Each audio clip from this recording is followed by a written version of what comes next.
Baik, bismillahirrahmanirrahim. Assalamualaikum warahmatullahi wabarakatuh. Kita lanjutkan lagi perkuliahan kita. Ya, ini masih membahas terkait dengan pengantar ilmu ekonomi. Jadi masih bab-bab awal ya, terkait dengan ekonomi, Mas dan Mbak. Oh iya, materi ini saya dapatkan dari internet dengan sumbernya adalah sebagai berikut. Baik, ini ada pokok bahasan yang dipakai oleh yang bersangkutan. Kemudian untuk materi ini ada beberapa poin. Yang pertama, ya, judul utamanya adalah pendahuluan. Dan ya, yang pertama adalah sejarah perkembangan ilmu ekonomi dan seterusnya hingga prinsip keunggulan komparatif. Baik, masuk ke sejarah perkembangan ilmu ekonomi.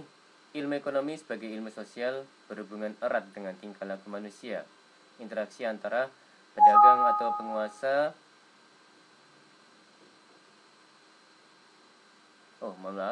interaksi antara pedagang atau pengusaha, konsumen, investors, pemerintah. Ilmu ekonomi telah dipelajari sejak 350 sebelum Masehi, zaman Aristoteles. Pendapat-pendapat ilmu ekonomi dikemukakan sarjana terdahulu seperti Colbert di tahun 1774 yang terkenal merkantilismenya, yang menganggap perdagangan adalah unsur pokok perekonomian masyarakat. Kemudian ada juga Adam Smith di tahun 1776 yang terkenal dengan bukunya An Inquiry into the Nature and Causes of the World of Nation. Kemudian ada G.M. Keynes pada tahun 1936, bukunya The General Theory of Employment, Interest and Money. Bidang ekonomi terbentuk sebagai satu bidang ilmu pengetahuan setelah 1776. Adam Smith. Pandangan Adam Smith, bapak ilmu ekonomi, adalah kesejahteraan dapat dicapai tanpa campur tangan pemerintah. Market mechanism, invisible hand, dikenal dengan kelompok klasik, dasar microeconomics. G.M. Keynes perlu campur tangan pemerintah dalam kegiatan perekonomian. Pemikirannya menjadi dasar macroeconomics. Sebenarnya inti dari ide teori ekonomi invisible hand adalah kompetisi di antara para distributor atau penjual dan pembeli yang akan menghasilkan relativitas atau kemungkinan terbaik dalam transaksi. Karena hal itu dapat mendorong semua orang untuk melakukan kualifikasi dan peningkatan investasi, sehingga yang akhirnya akan menghasilkan nilai lebih dengan tenaga kerja yang fix atau tetap.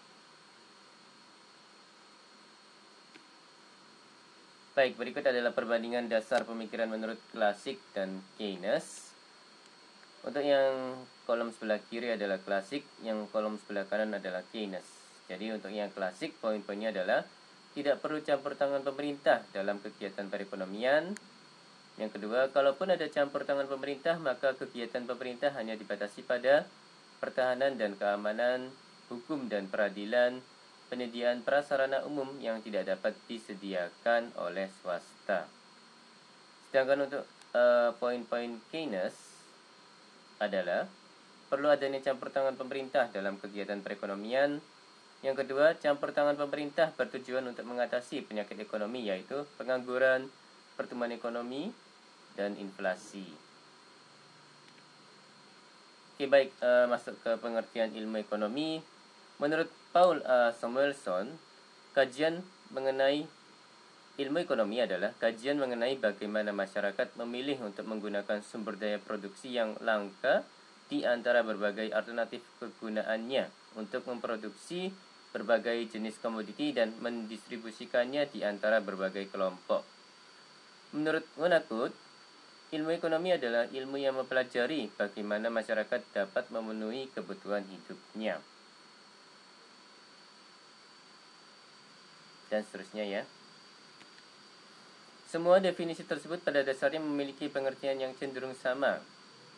Dalam definisi dalam definisi ilmu ekonomi terkandung pengertian bahwa ilmu tentang bagaimana cara manusia memenuhi kebutuhan. Ilmu ekonomi adalah ilmu tentang pilihan, science of choices. Kemudian ilmu tentang cara pengalokasian sumber daya yang terbatas atau scarcity ya, Mas dan Mbak. Kelangkaan ya, scarcity. Bisa juga disebut seperti itu.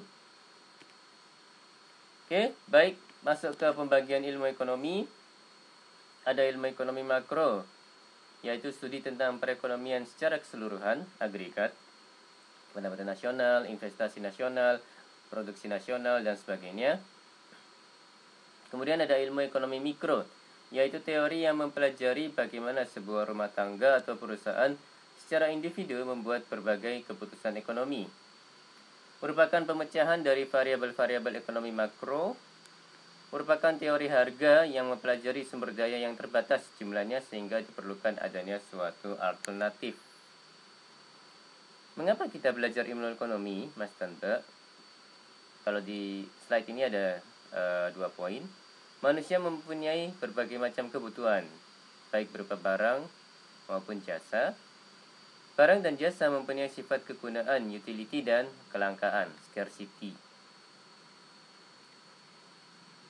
Oke, berikut terkait dengan macam kegiatan ekonomi. Ada kegiatan produksi, ada kegiatan distribusi, ada kegiatan konsumsi. Alur kegiatan ekonomi antara produksi dan konsumsi bisa dilihat di sini ya. Jadi mulai dari produksi dulu, kemudian ini dari produsen ya. Kemudian ada kegiatan distribusi, ya mendistribusikan produk yang dihasilkan oleh produsen ke konsumen, dan konsumen melakukan kegiatan konsumsi. Seperti itu ya lebih kurang. Oke, ini alur kegiatan ekonomi sederhana. Jadi ada 2 pemain besar, yaitu perusahaan dan rumah tangga. Nah, cara bacanya seperti ini, Mas dan Mbak. Rumah tangga membeli barang dari pasar barang dan jasa. Seperti itu ya. Jadi, panah yang putih ini menggambarkan aliran uang, money flow ya. Jadi rumah tangga bisa dikatakan rumah tangga melakukan kegiatan belanja di pasar barang dan jasa. Seperti itu ya. Jadi rumah tangga poin-poinnya adalah membeli dan mengkonsumsi barang dan jasa, memiliki dan menjual faktor produksi, seperti itu. Jadi aliran putih adalah aliran uang. Kemudian yang panah putih adalah panah dari aliran uang, sedangkan panah kuning adalah aliran barang dan jasa ya. Jadi dikatakan kalau di sini pembelian barang dan jasa. Baik, untuk yang bawahnya rumah tangga menyediakan tenaga kerja, tanah, dan modal ke pasar faktor produksi. Nah, pasar faktor produksi poin-poinnya adalah rumah tangga menjual, perusahaan membeli, seperti itu ya. Jadi karena rumah tangga menyediakan tenaga kerja, tanah, dan modal gitu ya. Memiliki dan menjual faktor produksi, maka rumah tangga mendapatkan pendapatan seperti ini ya. Jadi mengalir aliran uangnya berasal dari pasar faktor produksi ke rumah tangga berupa pendapatan, seperti itu ya. Untuk yang ini, yang kiri atas, perusahaan poin-poinnya adalah memproduksi dan menjual barang dan jasa, membeli dan mempergunakan faktor produksi.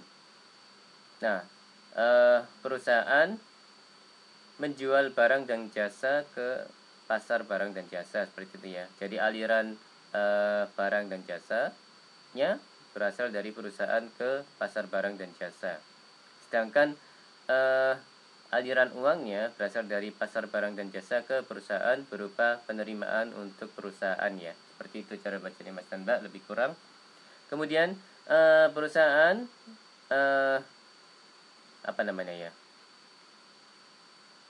Jadi adanya faktor-faktor produksi itu adalah merupakan masukan untuk produksi yang dilakukan, kegiatan produksi yang dilakukan oleh perusahaan yang berasal dari pasar faktor produksi ke perusahaan.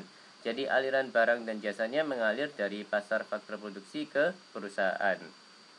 Nah, perusahaan karena memakai faktor-faktor produksi tersebut perlu membayarkan uang berupa upah, sewa, dan laba. Jadi ya aliran uangnya ya sebagai bentuk kompensasi pembelian faktor-faktor produksi, maka perusahaan mengeluarkan upah, sewa, dan laba ke pasar faktor produksi, sehingga aliran uangnya berasal dari perusahaan ke pasar faktor produksi. Seperti itu ya Mas dan Mbak ya.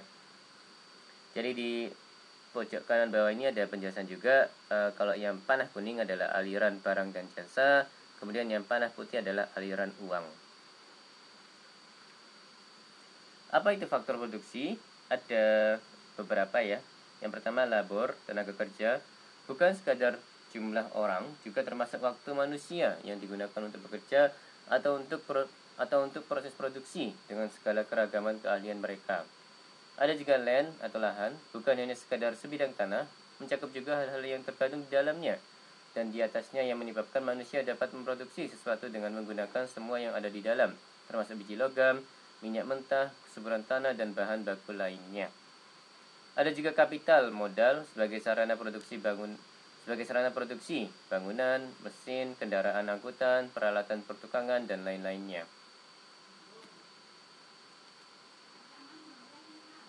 Ya, ada satu lagi ya, kalau saya tidak salah, yaitu keahlian. Mungkin tidak, ya ini mungkin di referensi lain Mas dan Mbak akan menemukannya. Timbul pertanyaan, apa dan berapa jumlah output produksi? Apa dan berapa jumlah output produksi? Kemudian bagaimana cara memproduksinya? Yaitu teknik apa yang digunakan untuk mengkombinasikan berbagai macam faktor produksi menjadi keluaran tertentu, dan untuk siapa keluaran tersebut dibuat dan bagaimana cara mendistribusikannya. Oke.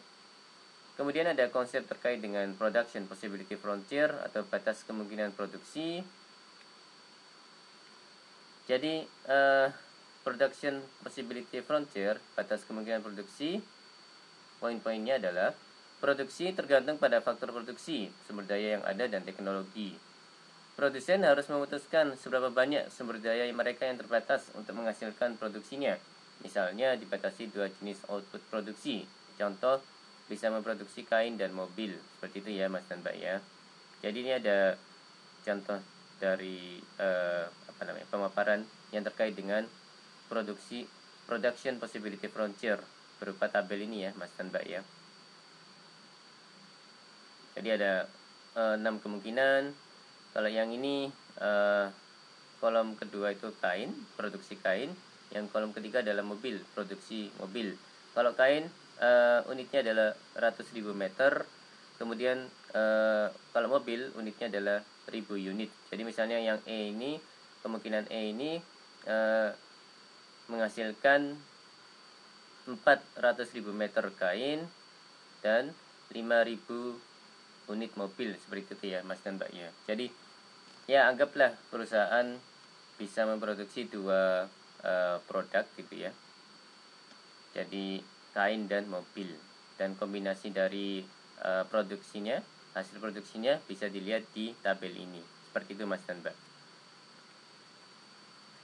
Baik, ini yang tadi ya, soal yang tadi dipindah ke sini gitu ya maksudnya. Kemudian kita mendapatkan kurva seperti ini, dan ya A, B, C, D, E, F, yang ini dipindah ke ke sebuah grafik gitu ya.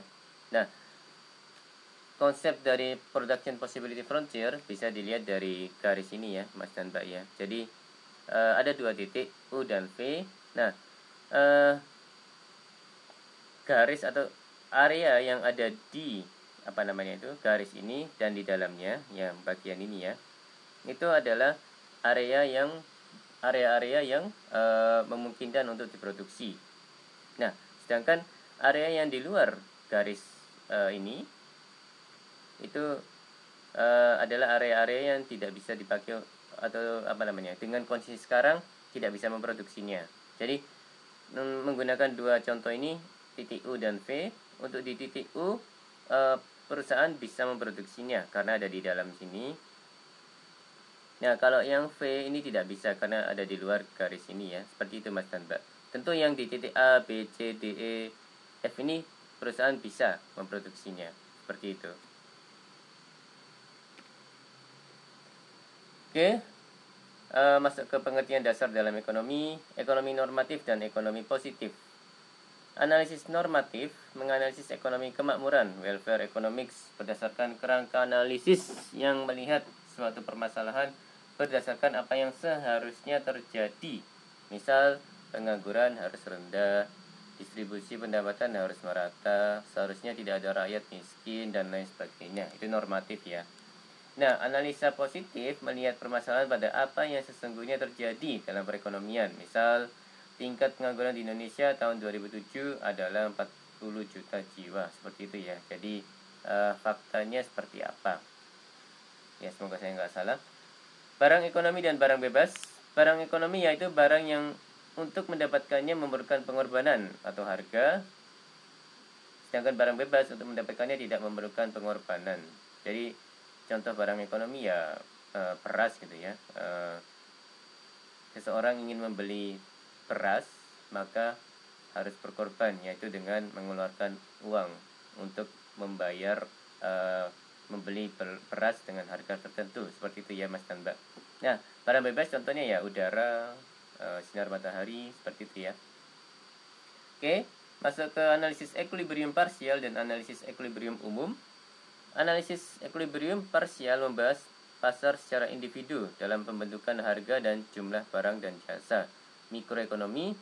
Analisis equilibrium umum membahas perilaku pasar secara umum dan saling berhubungan dalam satu sistem perekonomian, makroekonomi. Oke, ini ada jenis organisasi sistem ekonomi, ada perekonomian tradisional, ada perekonomian pasar, perekonomian perencanaan terpusat, dan perekonomian campuran. Jadi, perekonomian campuran adalah pemerintah campur tangan dalam kegiatan ekonomi, serta perseorangan diberi kebebasan untuk melakukan kegiatan ekonomi dan menguasai faktor produksi sesuai mekanisme pasar. Oke, ukuran ekonomi makro. Keberhasilan suatu negara mengelola ekonominya secara makro diukur oleh 3 parameter, yaitu output nasional (PDB), nominal versus real, nilai versus pertumbuhan, pertumbuhan versus pemerataan, aktual versus potensial. Yang berikutnya adalah tingkat pengangguran. Pengangguran menyebabkan tidak tercapainya keluaran maksimum, dan stabilitas harga. Laju inflasi, indeks harga konsumen.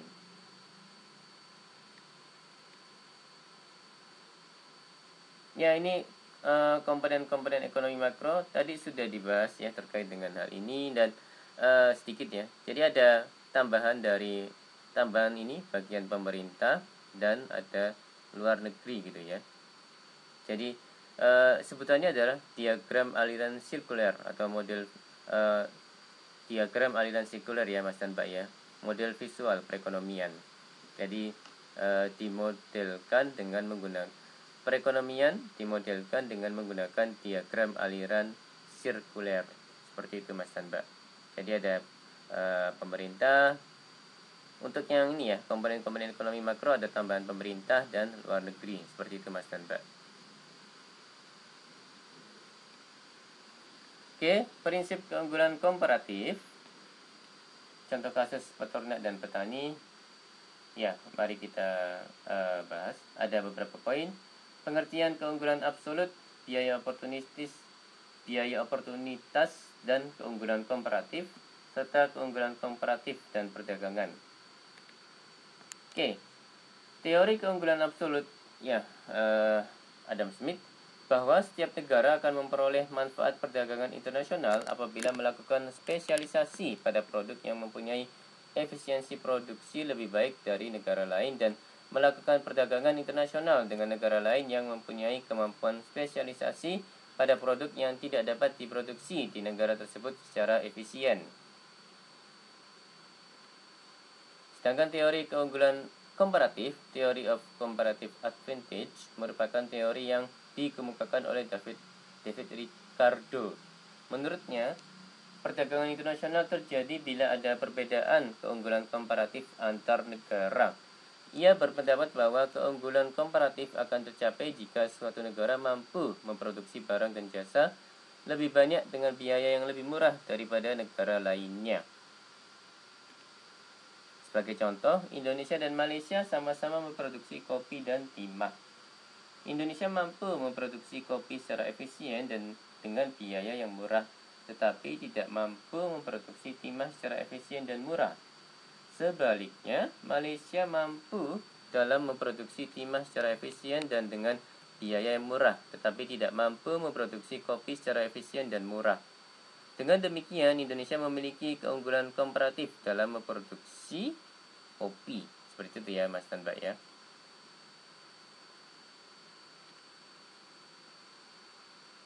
Ya ini tadi belum terlihat. Dengan demikian, Indonesia memiliki keunggulan komparatif dalam memproduksi kopi dan Malaysia memiliki keunggulan komparatif dalam produksi timah. Perdagangan akan saling menguntungkan jika kedua negara bersedia bertukar kopi dan timah.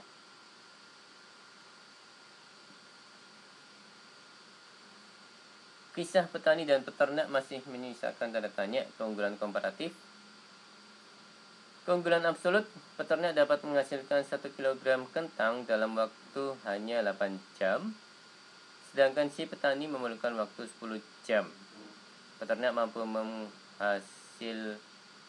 1 kg daging dalam waktu 1 jam, sedangkan si petani perlu waktu 20 jam. Si peternak memiliki keunggulan absolut dalam memproduksi baik itu kentang maupun daging ya. Jadi peternak unggul ya dalam hal produksi kentang maupun daging jika dibandingkan dengan petani. Seperti itu ya dalam contoh ini. Oke, biaya oportunitas dan keunggulan komparatif. Berapa biaya oportunitas memproduksi kentang maupun daging bagi masing-masing si petani dan si peternak? Biaya oportunitas adalah segala sesuatu yang harus dikorbankan dalam rangka memperoleh sesuatu. Bagi peternak, produksi 1 kg kentang perlu waktu 8 jam. Bila 8 jam dipakai produksi daging menghasilkan 8 kg. Artinya, biaya oportunitas memproduksi 1 kg kentang adalah 8 kg daging. Karena 8 kg daging ini tidak bisa dibuat ya, karena waktu yang ada dipakai untuk memproduksi 1 kg kentang. Itu konsep dari biaya oportunitas ya, Mas dan Mbak ya. Nah, dari sudut pandang petani, produksi 1 kg kentang perlu waktu 10 jam. Bila 10 jam dipakai memproduksi daging menghasilkan setengah kilogram. Artinya, biaya oportunitas memproduksi 1 kg kentang adalah setengah kilogram daging. Jadi sama 10 jam petani memutuskan untuk memproduksi 1 kg kentang.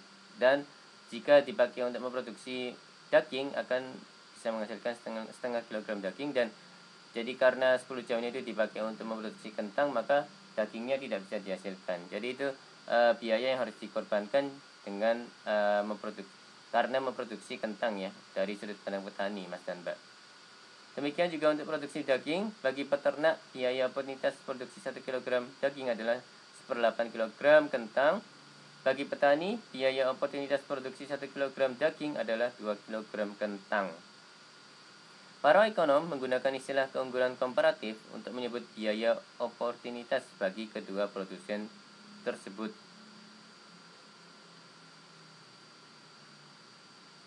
Produsen yang mempunyai biaya oportunitasnya paling kecil dalam menghasilkan suatu barang, yakni yang lebih sedikit mengorbankan barang lain untuk memproduksi barang yang dimaksud, dikatakan sebagai produsen yang memiliki keunggulan komparatif dalam produksi barang tersebut. Jadi ini ya, di tabel ini ada di bagian kolom ada petani dan peternak, dan di bagian baris ada 1 kg daging, 1 kg kentang, seperti itu ya.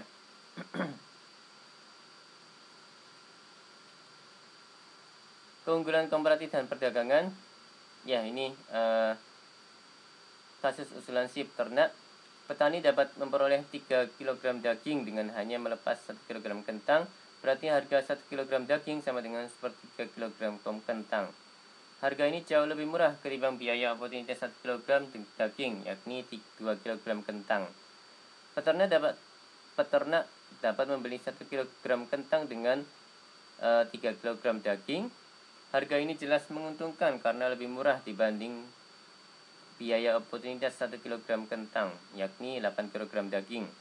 Jadi, jelas bagi si peternak yang menguasai keuntungan absolut daging dan kentang, juga diuntungkan oleh perdagangan yang memungkinkannya membeli kentang dengan harga murah. Kesimpulannya adalah, prinsip keunggulan komparatif menunjukkan bahwa perdagangan itu sesungguhnya menguntungkan semua pihak. Keuntungan perdagangan itu muncul karena masing-masing pihak memusatkan kegiatannya pada bidang atau jenis produksi yang biaya oportunitasnya rendah baginya.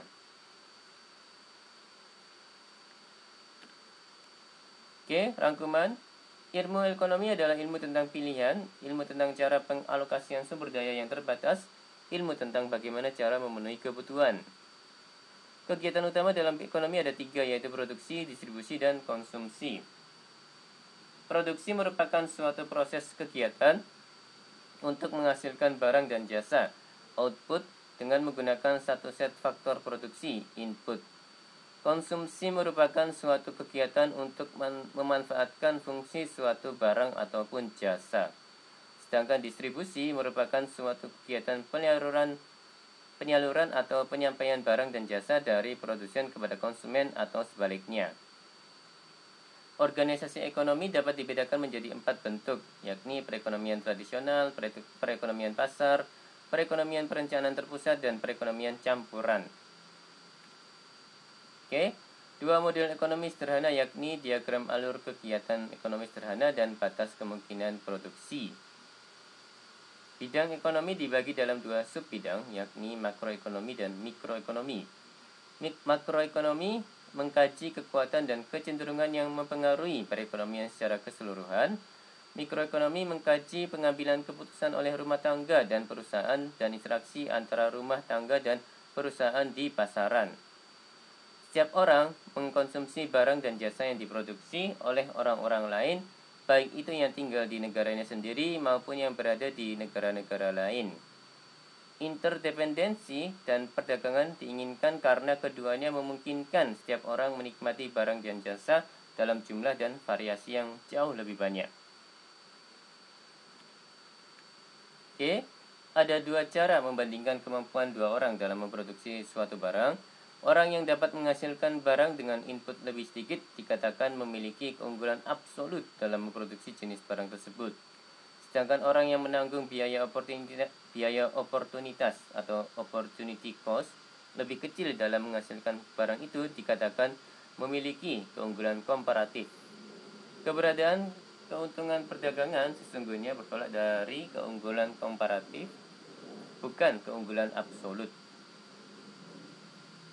Perdagangan menguntungkan semua pihak karena memungkinkan pihak-pihak yang terlibat untuk melakukan spesialisasi pada kegiatan-kegiatan tertentu yang keunggulan komparatifnya mereka kuasai. Prinsip keunggulan komparatif bisa berlaku baik terhadap negara maupun terhadap individu.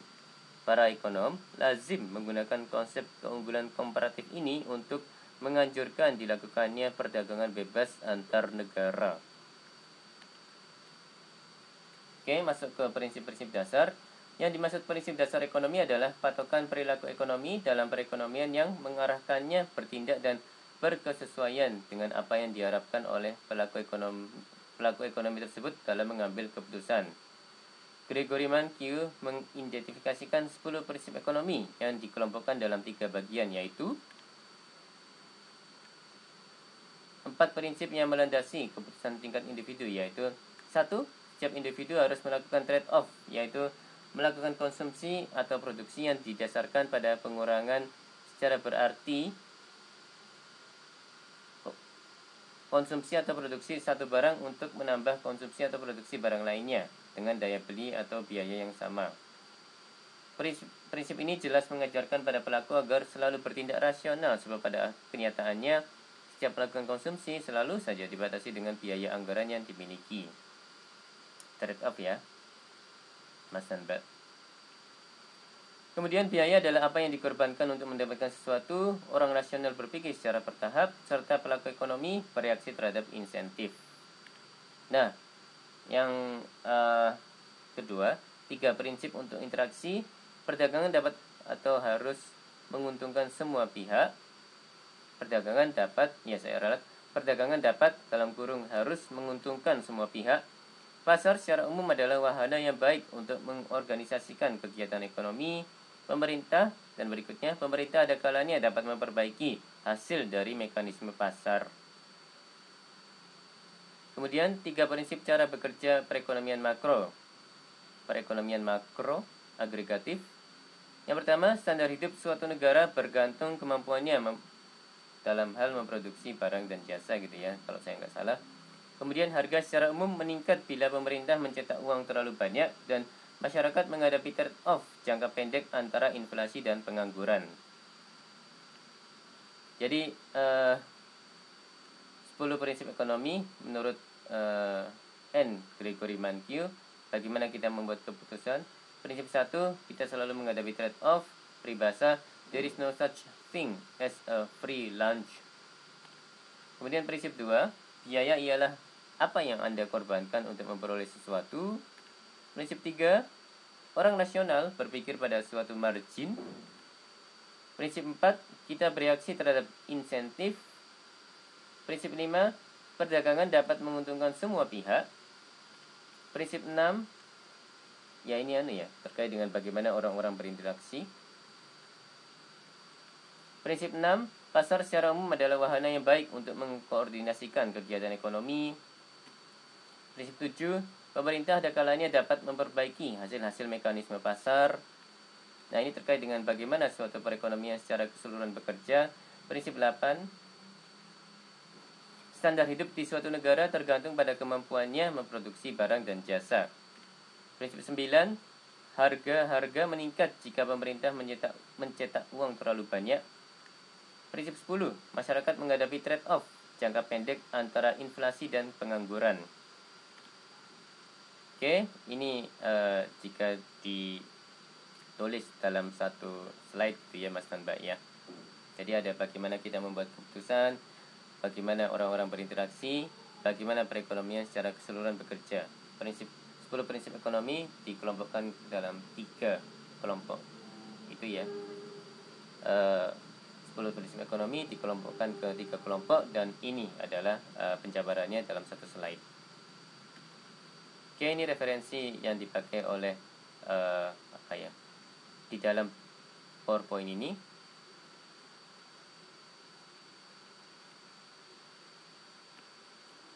Baik, demikian dari saya. Mohon maaf kalau ada kata-kata yang salah. Wassalamualaikum warahmatullahi wabarakatuh.